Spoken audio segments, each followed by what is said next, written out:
కబ్సా chicken. ఇది ఒక royal one pot meal. దీనిలో అరోమాటిక్ బాస్మతి రైస్, సాఫ్ట్గా కుక్ చేసిన చికెన్ మరియు స్పెషల్ హోల్ స్పైసెస్ యూస్ చేస్తారు.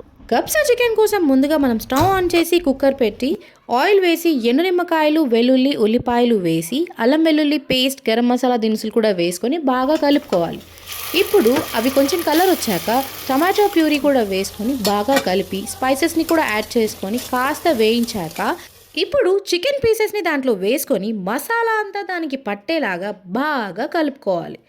తర్వాత వాటర్ వేసి ఒక్కసారి కలుపుకొని మూత పెట్టి 6 విజిల్స్ వచ్చేంత వరకు బాగా కుక్ చేయాలి.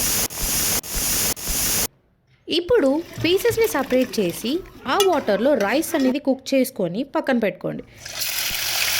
ఏవైతే పీసెస్ మనం పక్కన పెట్టామో దాన్ని మనం ఆయిల్లో డీప్ ఫ్రై చేసి కుక్ అయిన రైస్ పైన టాపింగ్ లాగా పెట్టుకొని ఫ్రైడ్ ఆనియన్స్తో గార్నిష్ చేసుకుంటే చికెన్ కబ్సా రైస్ రెడీ. ఇలాంటి మరిన్ని interesting recipes and easy recipes కోసం మన ఛానల్ని సబ్స్క్రైబ్ చేయండి. Thank you.